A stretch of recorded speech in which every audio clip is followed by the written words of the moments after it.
అండి ఈరోజు video lunch box recipe చూపించబోతున్నాను. చాలా సింపుల్గా అయిపోయే రెసిపీ నిమ్మకాయ పులిహోర. ఇది అందరికీ తెలిసిందండి. నేను కాకపోతే టైం లేనప్పుడు మా బాబుకి ఇలా లంచ్ బాక్స్కి సింపుల్గా చేస్తూ ఉంటాను. ఒక్కసారి చూసిన తర్వాత నేను ఎలా చేశాను అనేది కామెంట్ తెలియచేయండి. వీడియోని అయితే లైక్ చేయండి, షేర్ చేయండి. ముందుగా నేను రైస్ ఉడికించి పెట్టేశానండి. పొడి ఇప్పుడు రైస్ పక్కన పెట్టేసుకొని ఇప్పుడు పోపులు వేసుకోవడానికి ఒక కళాయి పెట్టుకొని ఆయిల్ వేసుకోవాలి. ఆయిల్ కొద్దిగా వేడైన తర్వాత కొద్దిగా జీడిపప్పు పలుకులు వేసుకోండి. కొద్దిగా జీడిపప్పు వేసి వేయించుకోవాలన్నమాట. వేయించి తీసేసి పక్కన పెట్టేసుకోండి. ఉంటే వేసుకోవచ్చు, లేకపోతే లేదు, అది మన ఇష్టం అండి.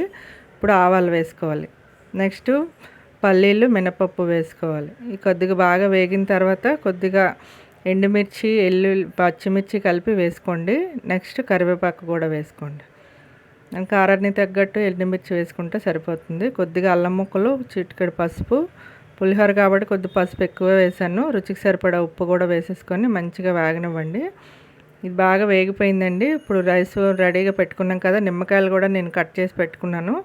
ఇవి ఎన్ని పడతాయని తెలియదు, కానీ ఒక 5 పీసులు అనేవి తీసి పక్కన పెట్టేశాను. ఇప్పుడు రైస్ ఇది బాగా చల్లారిపోయింది అనమాట. ఇప్పుడు ఈ పోపు అంతా రైస్లో వేసేసుకోవాలి. మాకు కొద్ది పసుపు ఎక్కువగా ఉండాలండి. పులిహోర చేసేటప్పుడు పసుపు ఎక్కువగా ఉంటేనే బాగుంటుందని నేను ఎక్కువగా వేస్తూ ఉంటాను. చాలామంది లైట్ పసుపు కూడా వేసుకుంటారు కదా, అది మన ఇష్టం అండి. ఇప్పుడు బాగా చూసారా కలిపేసుకోవాలన్నమాట. అన్నం కూడా చక్కగా పొడి పొడిలాడుతూ ఉడికించుకుంటేనే మనకి రైస్లో కలిసిపోతుంది. చక్కగా టేస్ట్ అనేది కూడా బాగుంటుంది.